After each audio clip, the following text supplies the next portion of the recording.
Hello and welcome back to the Real Estate Unlimited podcast. My name is Sierra Steinmetz. Brian Shuby. Carrie Steele. Bill Jones. We're the Jones home team. And this is episode 76. Finally, it took us a minute to get running here, but we'll have to play the first 30 seconds before No this here way. then to kind of run with that. But it is March 9th. Topics today. Carrie's talking about the ever-evolving Ohio Fair Housing Disclosure Form, which I'm pretty sure we have like 1,000 of those, right? But okay, we'll have more paperwork for everybody. Hooray. Shub, you talked about this a couple weeks ago, wholesaling, Yeah, right? I think they we just finally kind of went passed into what it is, but yeah, there's a new bill now regulating it. So Good. That's probably a good thing. Sierra, the piano man himself, Billy Joel, what's he, right? That's Piano Man, right? Mm-hmm. Yeah. He did what? Well, we'll talk about it when we get there then too. And I'm going to talk about if you're paying cash for a house, I guess there's some new rules for that. So I guess your money's Rats. maybe no good here, I guess. So if you have cash, yeah, you got some new rules or things to hoop through. So Carrie, what do we got? The Ohio Fair Housing Disclosure Form. So that's a new form, which is stupid because it's also already... Well, it's in our listing agreement. I don't know if it's in is. everybody's, but it's in most of the board forms. It's in ours. And it's repetitive of most of the paperwork that we have and that most agents have. So there's going to be some form of fatigue. But the good news is that you don't have to have it for your buyers because a lot of times there's a lot of like pre-listing, pre-this, pre-that paperwork. And buyers and sellers are just getting tired of it, and it's just going to drive them into the FSBO world. But we do have to comply. And this is coming from that House Bill 315. So it's not anything that Ohio Association of Realtors or Ohio Realtors want to do. It's just something that they have to do to comply the same way we do. Oh, if it's more paperwork, I'm sure they want to do it. Yeah. I'm sure they do. So this information I pulled off of the Ohio Realtors website. You can see there. And then also it was being shared on social media, which is where I saw it. I saw it on Facebook on February 18th, and then I saw it again thereafter. So I thought, well, I better pay attention to this. It's obviously not something that's going away. So beginning April 3rd. So we're actually coming up on this pretty quick. I know Tara's already got some stuff in the works for us here. Here's a form. I just clicked on it then, all right? Yep. So this is effective April 3rd. So Ohio licensees representing sellers, again, this is for the sell side, must present and obtain a signed fair housing disclosure form before marketing or showing a property. So the big keywords there are marketing and showing. So you can have it listed, but you have to have that document signed in order to market or show the property. So basically before it hits the MLS and Zillow and Facebook Marketplace, etc. The Division of Real Estate has that form posted already, but at this time it said that they were going to have it posted by April 3rd. So automatically I'm like, okay, it needs to be implemented on April 3rd, but we're not going to have the form until April 3rd. I'm like, That's putting a happened little before. pressure. That's never happened before, right? Uh-huh. Yep. So why was this created? When was it created? So going back to that House Bill 315, it's the language included Homebuyer Protection Act. And granted, people are going to act the way that they want to act regardless of any form or paper, right? We've had buyers and sellers be, disgruntled about different things, especially paperwork. But this is just covering everybody, I guess. So if they have that paper, I guess they could bring it up in court and say, hey, look, you signed this, but people are going to act how they want to act. And I think that's important to point out, is that we can do our due diligence as agents, but at the end of the day, we can't force our clients to act any certain way when it comes to fair housing. I know I've had some sales in the past probably 2 years where we've, you can't say that, you can't do that, you can't say that, you can't do that. But this is obviously making them aware of housing discrimination laws and what the penalties are in that. So why was it created? Sorry, got sidetracked here. So it requires sellers to sign a document acknowledging they are aware of the housing discrimination laws as well as associated penalties before they can work with a real estate professional. What's going to happen in that regard? What are they going to do? Just rip it up and say, I'm going to go FSBO? I don't know. I mean, well, even still, the laws still apply. They don't get away from I'm not working with an agent, so I can do whatever the hell I want. It's still, so it's talking about race, color, religion, sex, national origin, family status, or disability. So even still, agent or not, if you're you know what, you're disabled, I'm not selling you this house, you're done. No. Yeah. But I know that there are some instances where, not even in just big cities, but even in rural communities, that people have certain stances on things, and they can act however they want. There's going to be penalties associated with how they act if they're not following fair housing. The other question is, does it apply to commercial properties? It doesn't. It only applies to real residential listings. I'm pretty sure even if you have a commercial property and you're like, you're a mixed family. This form. I know, okay. But you're still getting yourself in hot water, whether you're using absolutely. the form or not. Like, absolutely. Yeah. Commercial properties, and I think they're thinking more like warehouse, but not necessarily multi-family. I think it's not residential, I guess, at that point, yeah. Does the buyer need to sign the form? No, this is only for residential sellers. And we did put a link. I don't know if it'll be on, those of you who are listening, I don't know if it'll be on the link itself will be attached. But if you go to the Ohio Realtors webpage, they do have information about that. Or you can, check with your broker, check with your local board and see if they can put you in the direction of that form if you are an acting broker and need that information. Form fatigue, sure, why not? But there just as many people are going to just sign and pass as they are going to sit and read every single word. So I think it's just important, you as an agent, that you describe what this form is. Obviously, there's some gray areas, and that's why they're implementing all of this, is that there are some agents here, just sign this, sign this, sign this. It's just another form. But it's important to explain to your sellers. You should cover that. Yeah. You don't have to go into a 3-hour tour. Sure. But at least give them an overview of what they're signing. So that's what I have. What do we always talk like all this? We're going back to real estate school. You have to learn all this stuff. When these rules were enacted, what year, who, whatever, put it together. But just be a nice person. Don't be a dirtbag. Don't be just be a good human being. And there's none of this. It matters. I don't mean to sound that way. It all matters. But I shouldn't have to think, here's this mixed family or here's this disabled person. How do I treat this person? Just treat them like a human being. Right, and it's education. Use this as an educational tool for yourself, as continued ed for yourself and for your brokerage and other agents. And just know that this is just one more way to reiterate fair housing. Yep. All right. So you sell it. I tell sellers all the time. I go through this on our listing agreement. Like, here's, we're not going to discriminate. We're not going to do anything. We're not going to single anybody out that's looking at your home. The only one we're going to discriminate against the people if they don't have any money to buy your house or they can't qualify to purchase your home, then we're probably going to discriminate against them, not by. And it's in the consumer guide. It's the wrong word, but yeah. I don't know if people are just throwing papers at people's faces and sign this, or hey, run into your phone real quick, click, click, click, click. But right. I mean, we as agents are going over fair housing multiple times. I know I do. Yeah. I feel like I just am reiterate of all the things that I'm talking to with my clients. Fair housing is it. That's one thing that I continuously am putting in their head. The consumer guide is already in the listing agreement, at least listing agreement, purchase contract has Yeah. a section Yes. And so now both sides are seeing it, at least in the documents that we use. Yep. Well, now they're getting another form here, so it would not surprise me even a little bit if they come up with a buyer side one. It's like I feel like the cops, do you want to answer any more questions? I have to read this to you. Yes. And you pull out a card. That's what we're gonna have to record ourselves with this form, reading through it. Then okay, I've got it documented now that. Yeah, after the transaction, did Carrie redo your rights before you bought this house? See, that's where I feel like we're oh my gosh, how much? How far do we have to go here? How much do we have to reiterate fair housing? But I feel like I've got it covered. I feel bad for the agents that aren't, but apparently somebody's not doing their job because it's another House Bill 315 says that whatever. So more paperwork coming to you soon. I think it's already in our folder. I feel like didn't Tara already put that in there? I feel like it's already in there. So we're ahead of the game. So. You Next get more paperwork listing. from us then yeah. But just be a nice person. Don't be a dirtbag. Yeah. Treat everybody like human beings, and you're fine. And it's not that hard. Buyers, sellers, agents alike. So, yeah, and I don't think you're getting away from any of this, agent or not, then either way. So, all right, Shub, what other new rules do we have? Do we have more paperwork from you too? Yeah. So not new paperwork, but more of a disclosure for wholesalers. So I know a handful of weeks ago we talked about, kind of wholesaling, what it is, things like that. So just to kind of do, I'm going to have that picture up too. Okay, yep. Just to kind of go over what wholesaling is. Again, an investor, somebody that's looking at a property, they enter into contract with a homeowner as if they are going to purchase the property.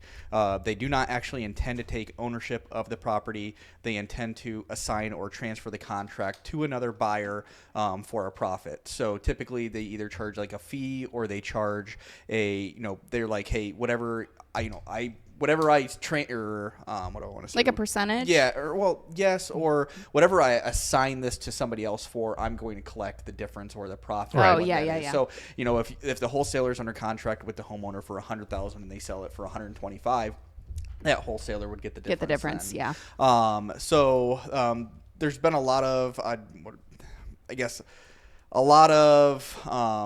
shady characters. Shady characters. Yeah, there are characters, definitely some shady characters that kind of come out in the works here. So the state of Ohio Realtors finally got a bill passed, which is now effective as of March 2nd.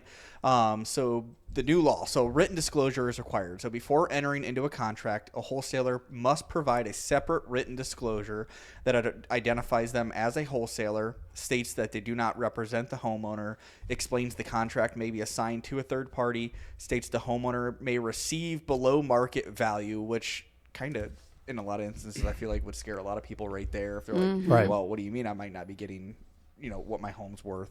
And it informs the homeowner of their right to seek legal or professional advice. The disclosure must be clear, conspicuous, and signed and dated by both parties. A wholesaler cannot enter into a binding contract without it.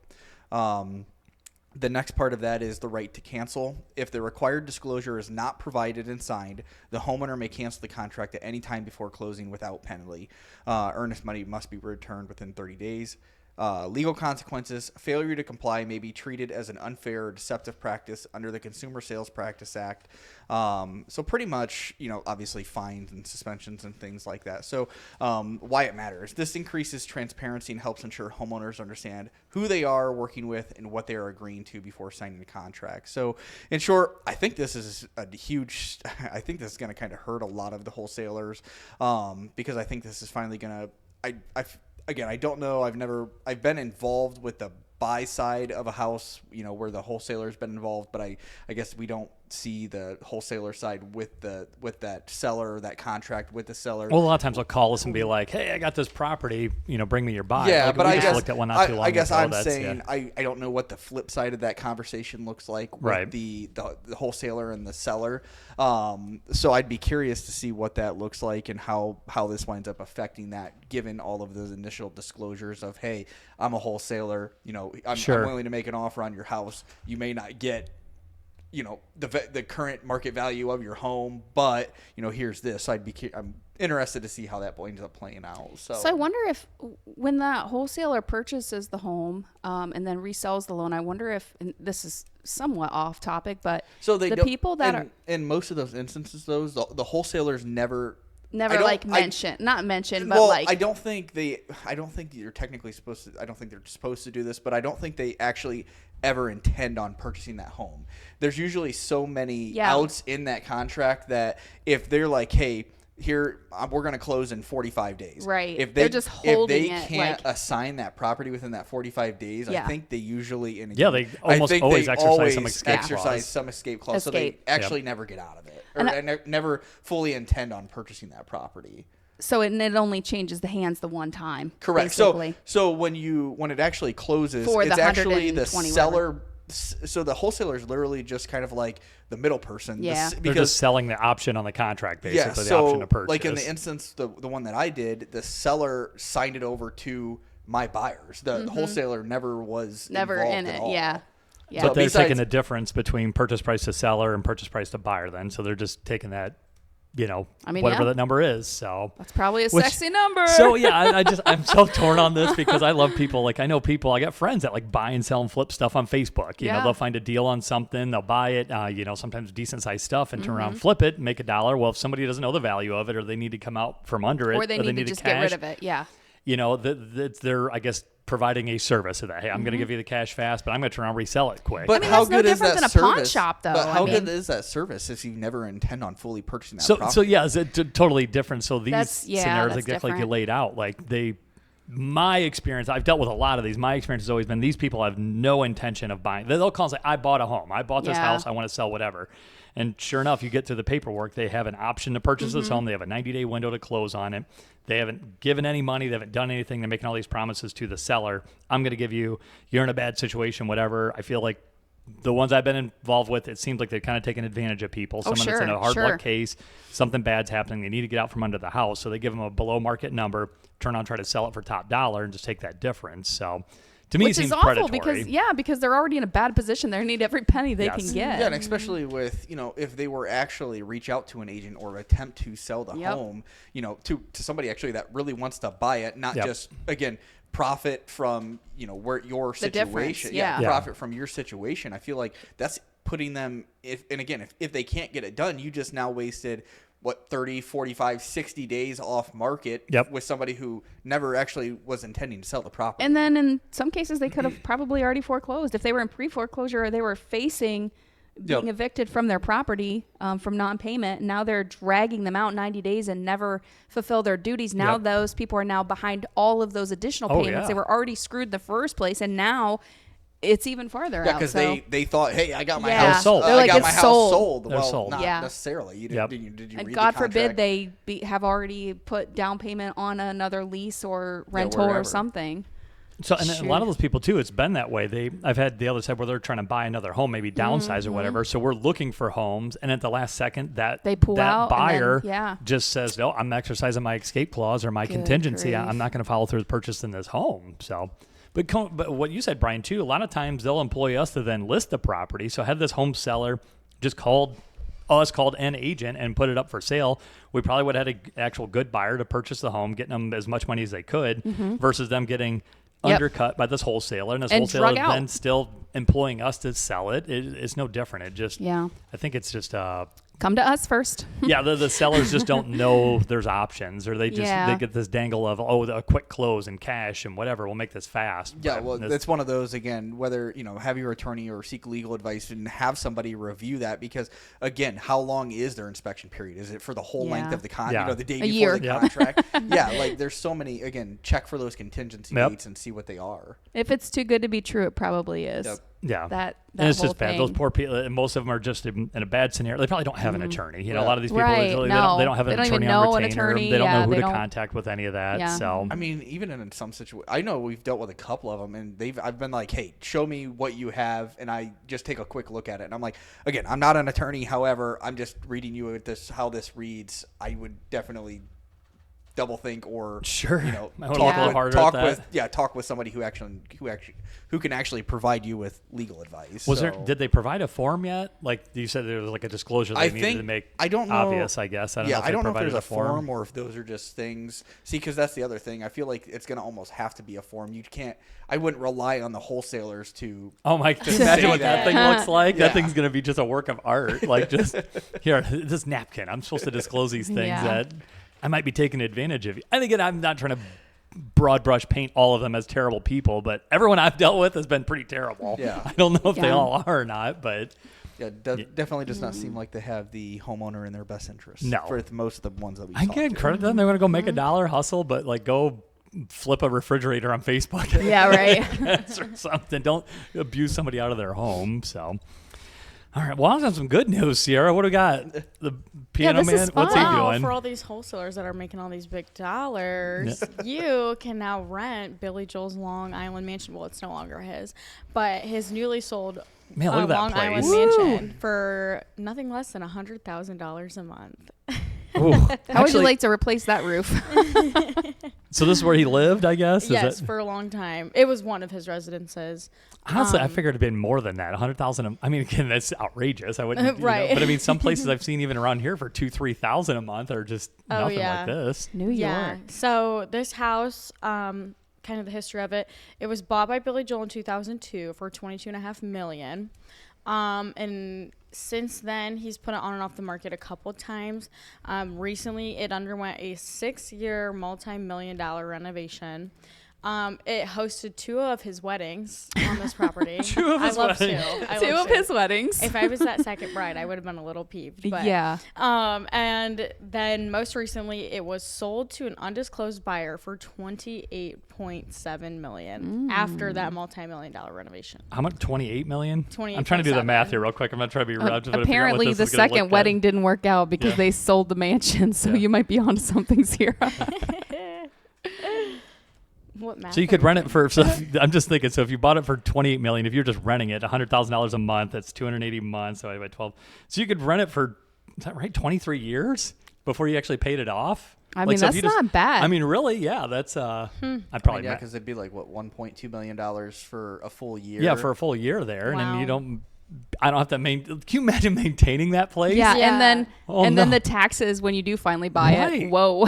Like so, again, not that any of us are in that market, but like that, you would need full-time employees just to maintain that Oh, property. You or don't know. whatever, Sierra so. and I are dirty wholesalers. Yes, you don't know yes, what maybe. we're capable of. So yeah, if you could rent it for 20 years at $100,000 a That month, seems like a good Insane. deal. yeah. Sorry, Well, anyways. What you're renting, 14.6 acres that include a beach, a bowling alley, a helipad, a ballroom, a guest house, and a beach house. So this is the main house. There's also a beach house. Yeah, and is there a then picture of guest that house. too? No, Can I that just was rent the only beach photo house? I That's had. all I'm interested in. It's just the beach house. Right.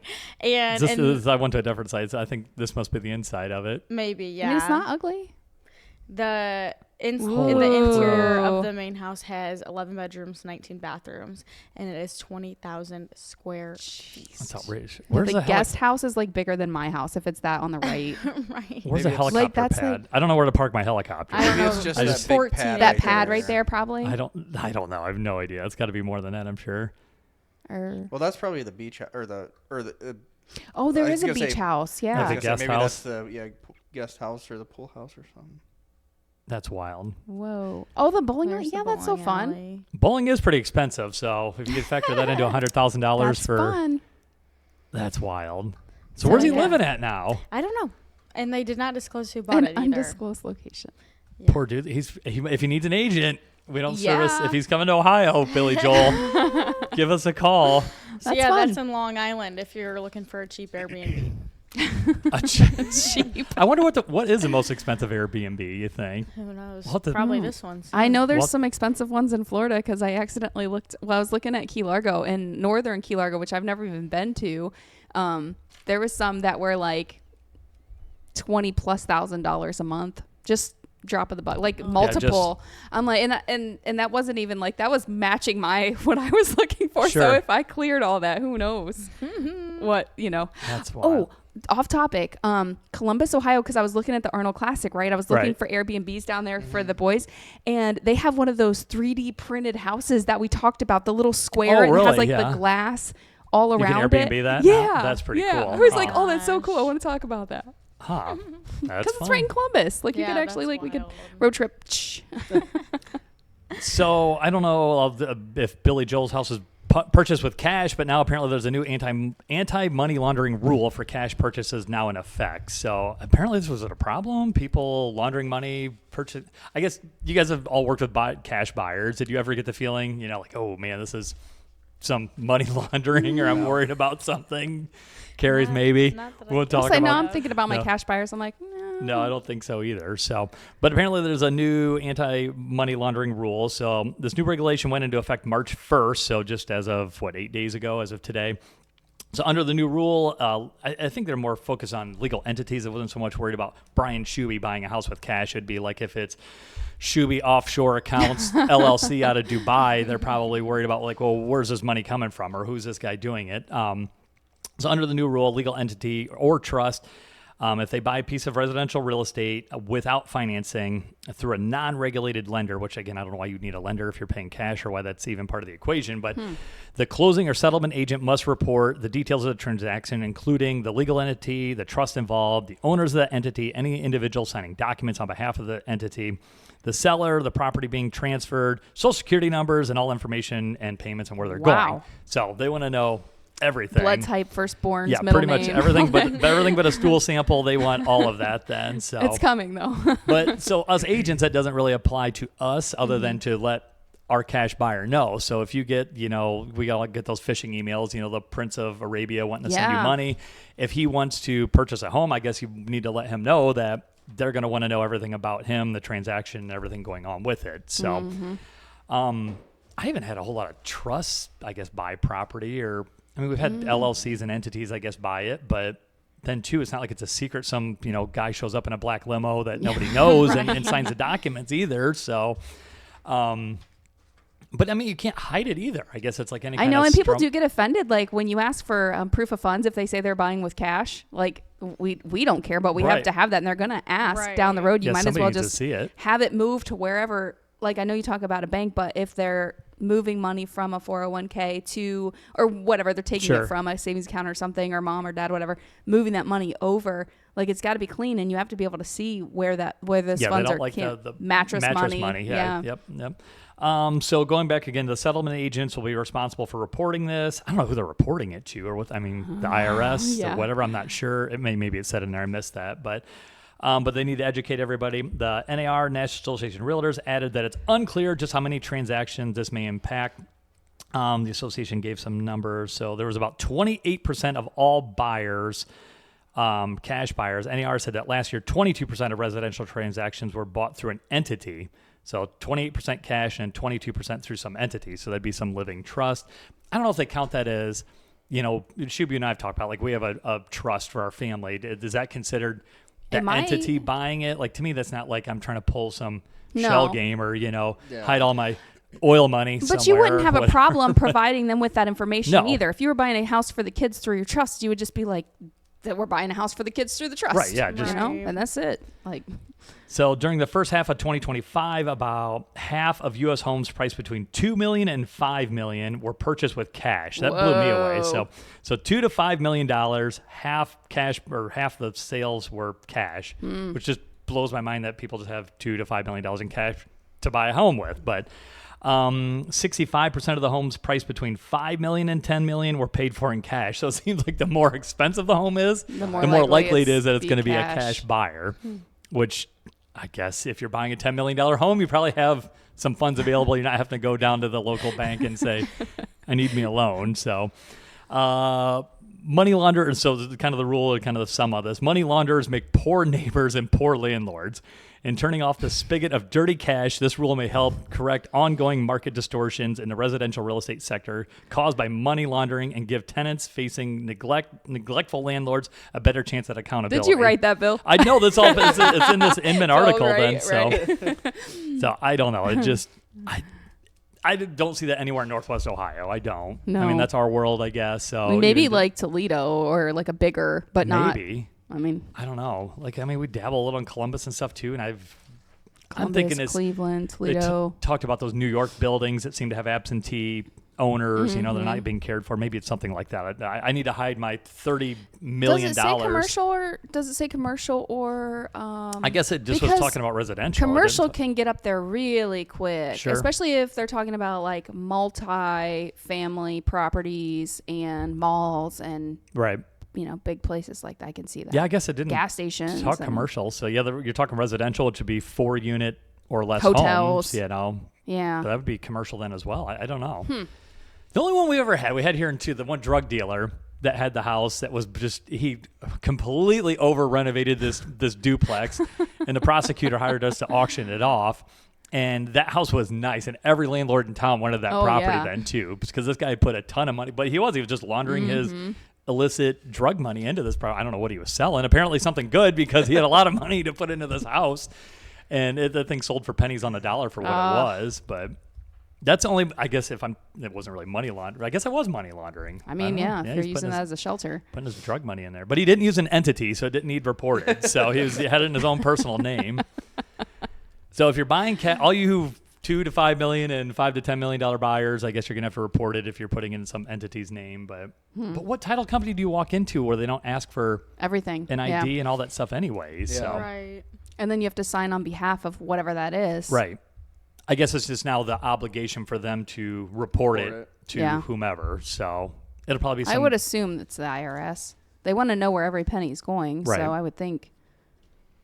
Well, being typical government, I'm sure they'll make some big, 10,000 person new agent, 3-letter agency to kind of go through all of this then too. So, all right, that is episode 76. I don't know what we're talking about next episode. Did we talk about it yet? I have my topic. I think you have yours. Right. It's not. I forget what it is. Well, you have to check back in to see it then too. So that's 76. We will see if you want to check out Billy Joel's house for $100,000. Sierra will line that up for you then. She's apparently good friends with them. If you're paying cash for a house, give us a call. We'll help you out. But share, do all the things, and we will see you next time.